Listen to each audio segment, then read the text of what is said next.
ہم اور تم دونوں مل کر علی پر ایک ساتھ حملہ کرتے ہیں اور علی کا نام و نشان مٹا دیتے ہیں، ایسے موقع پر بڑا سے بڑا مستحکم آدمی ہوتا تو پاؤں میں استقامت نہیں، لغزش پیدا ہو جاتی، مگر امیر معاویہ نے کہا او رومی کتے، تو علی پر حملہ کرنے کی فکر کر رہا ہے، یاد رکھ اگر تو نے علی پر حملہ کیا تو علی کے لشکر سے سب سے پہلا سپاہی جو آگے بڑھ کر تجھ پر حملہ کرے گا وہ معاویہ ابن ابی سفیان۔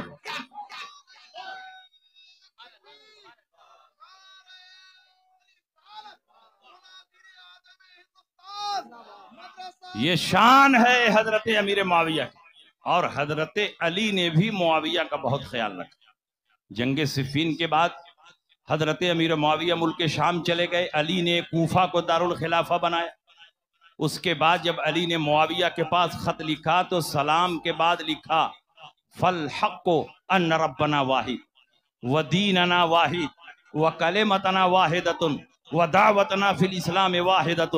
سچائی یہ ہے کہ جو تمہارا رب ہے وہی ہمارا رب ہے، جو تمہارا دین ہے وہی ہمارا دین ہے، جو تمہارا کلمہ ہے وہی ہمارا کلمہ ہے، جن باتوں کی دعوت اسلام میں تم دیتے ہو انہی باتوں کی دعوت ہم بھی دیتے ہیں۔ تو فرق کیا ہے؟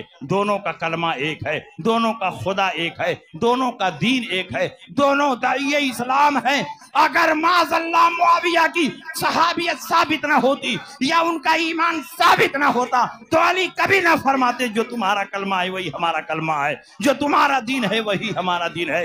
اس کا مطلب یہ ہوا کہ حضرت امیر معاویہ مومن بھی ہیں، مخلص بھی ہیں، صحابی رسول بھی ہیں، اور ایسے صحابی ہیں کہ حضرت علی نے ان کی صحابیت کو بھی تسلیم کیا اور ان کے ایمان کو بھی تسلیم کیا۔ مگر آج 1400 سال کے بعد امیر معاویہ کی صحابیت کا انکار کیا گیا۔ یہ نام نہاد مولائی کر رہے ہیں کہ امیر معاویہ کی صحابیت ثابت نہیں، اس لیے کہ ان کو زیادہ دنوں تک نبی کی صحبت میں رہنے کا موقع نہیں ملا۔ صحابی ہونے کے لیے کتنی مدت تک نبی کی صحبت میں رہنا ضروری ہے؟ تمہارے باپ میں ہمت ہو تو مدت متعین کر دو اور کسی کتاب سے دکھا دو۔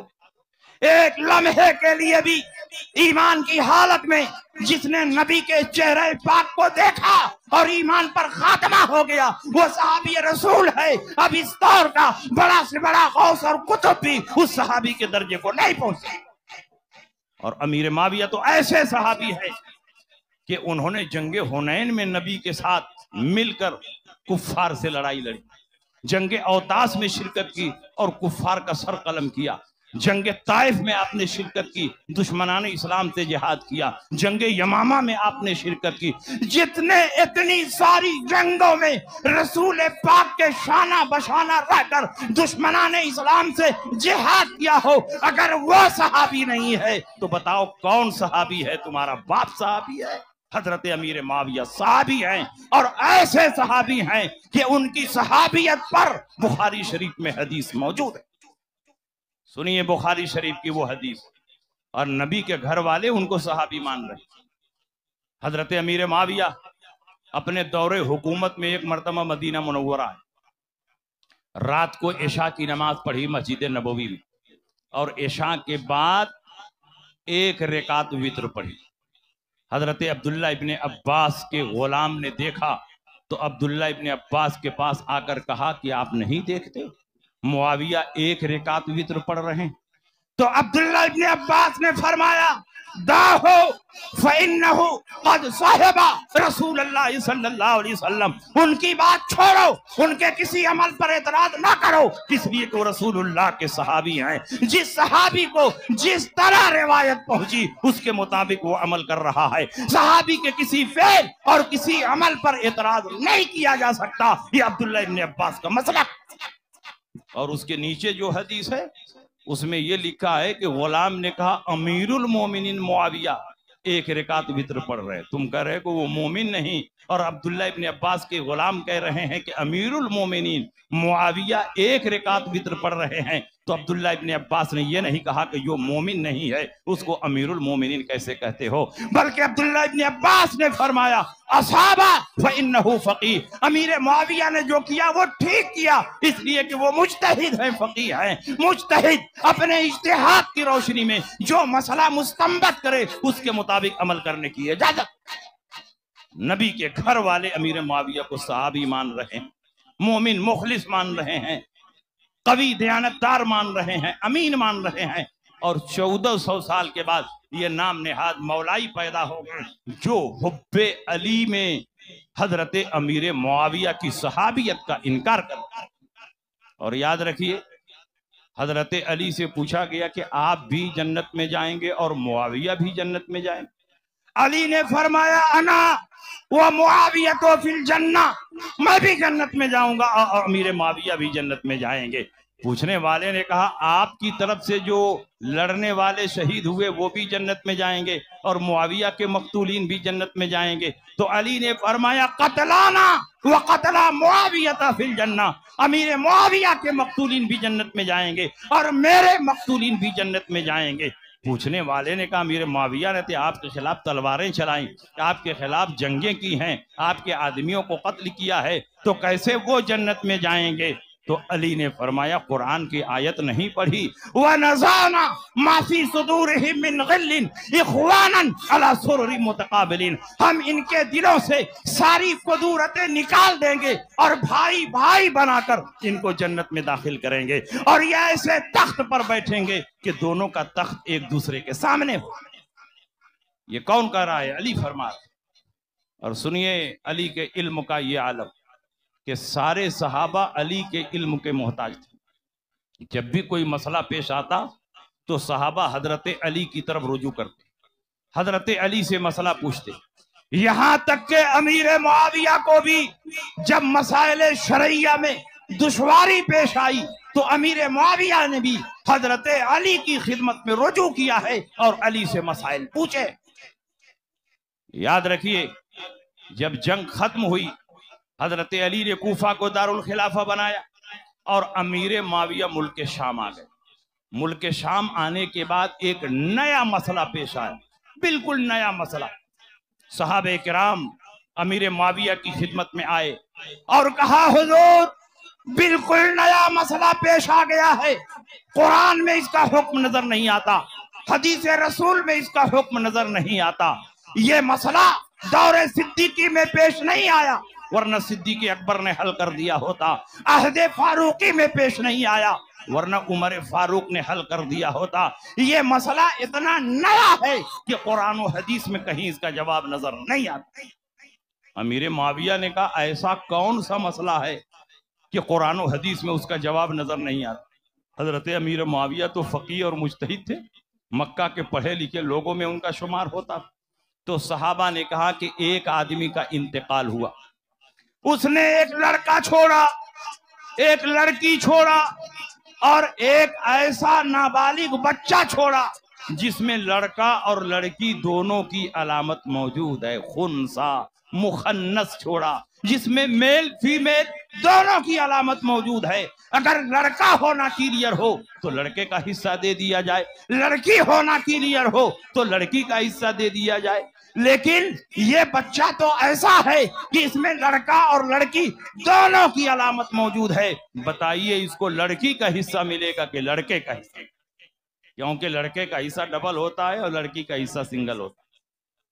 حضرت امیر معاویہ بھی چکرا گئے، انہوں نے کہا یہ مسئلہ تو بالکل نیا ہے، مجھ کو بھی نہیں معلوم، لیکن گھبراؤ نہیں، ابھی ہمارے درمیان علی موجود ہیں جن کے بارے میں رسول پاک نے فرمایا انا مدینۃ العلم وعلی بابھا، میں شہر علم ہوں اور علی اس کے دروازے ہیں۔ وہ علی موجود ہیں جو باب العلم ہیں، داماد پیغمبر ہیں، شیر خدا ہیں، فاتح خیبر ہیں۔ ان کے سینے پر ہاتھ رکھ کر نبی نے فرمایا اللہم اہد قلبہ، اے اللہ علی کے سینے کو روشن فرما۔ تو اللہ نے علی کے سینے کو اتنا روشن فرما دیا کہ علی کا سینہ علم نبی کا مدینہ بن گیا۔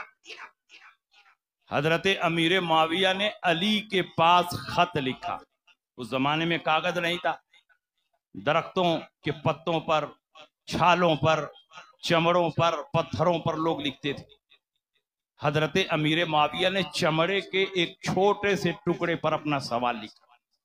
مورخین نے لکھا ہے اتنے چھوٹے ٹکڑے پر سوال لکھا کَأَنَّهُ اُذُنُ الْفَارَّةِ، گویا وہ چوہے کا کان، کیونکہ جنگ سے آئے تھے، خیریت پوچھنا نہیں تھا، صرف سوال ہی لکھا۔ جب وہ خط علی کی خدمت میں پہنچا، اگر علی کے دل میں نفرت اور عداوت ہوتی تو علی فرماتے معاویہ پریشان ہے، پریشان رہنے دو، میں جواب نہیں دوں گا. لیکن علی فرماتے ہیں نبی کے علم کے وارث ہونے کی حیثیت سے میری ذمہ داری ہے کہ میری بارگاہ میں جو مسائل شرعیہ پیش کیے جائیں میں ان کا جواب عطا کروں، اس لیے میں اس کا جواب لکھوں گا. اور علی کوئی معمولی عالم نہیں تھے. حضرت عائشہ فرماتی ہیں پورے مدینہ منورہ میں مسائل شرعیہ کو علی سے زیادہ سمجھنے والا میں نے کسی کو نہیں. سعید ابن مسیب فرماتے ہیں ممبر پر بیٹھ کر یہ اعلان کرنے کا حق کہ جو چاہو پوچھو، علی کو ہے، علی کے سوا کسی کو نہیں ہے. عبداللہ ابن عباس فرماتے ہیں جب میں نے علی سے کوئی مسئلہ پوچھا علی نے فوراً بتایا اور بالکل صحیح بتایا. یہ شان ہے علی. تو حضرت علی نے جواب لکھا، چمڑے کے ایک چھوٹے سے ٹکڑے پر جواب. مورخین نے لکھا ہے کہ علی نے اتنے چھوٹے ٹکڑے پر جواب لکھا کہ امیر معاویہ کے ٹکڑے سے بھی وہ چھوٹا ٹکڑا. اور صرف ایک جملہ لکھا، ارسہو من مبالی. مبالی یہ بول سے بنا، بول کا معنی پیشاب. ارسہو من مبالی ہے، اس کا ترکہ اس کے پیشاب کے راستے سے متعین ہوگا. جب یہ خط پہنچا حضرت امیر معاویہ سمجھ گئے، دوسرے صحابہ نہ سمجھ پائے. صحابہ نے کہا علی کے جواب کا مطلب کیا ہے؟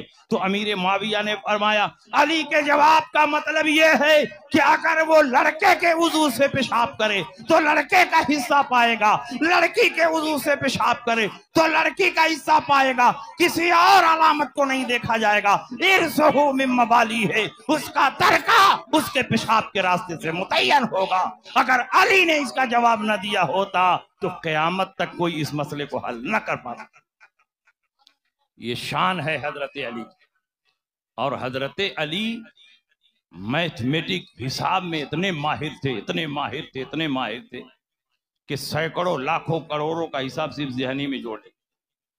آج کا کیلکولیٹر، آج کا کمپیوٹر بھی اتنا تیز حساب نہیں جوڑ سکتا جتنا تیز حساب علی جوڑتے ہیں. زمین سے آسمان کی دوری علی جوڑ رہے ہیں، زمین سے چاند کی دوری علی بتا رہے ہیں، زمین سے سورج کی دوری علی بتا رہے ہیں. علی کی بارگاہ میں ایسے ایسے سوالات آئے کہ صحابہ سن کر حیران ہو گئے، لیکن علی نے 1 منٹ میں اس کا جواب عطا فرمایا. ایک جواب سنیے. ایک مسئلہ ہے سراجی میں، مسئلہ ممبریہ.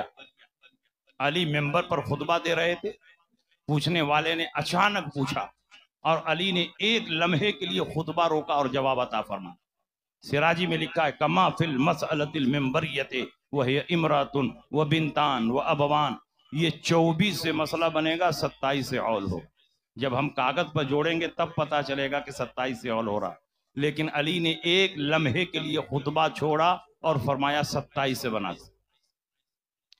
اس مسئلے کو میں نہیں ذکر کر رہا ہوں. ایک دوسرا مسئلہ، مسئلہ رکابیہ. علی گھوڑے پر سوار ہو رہے ہیں، ایک پاؤں رکاب میں رکھ چکے ہیں اور دوسرا پاؤں رکاب میں رکھنے جا رہے ہیں.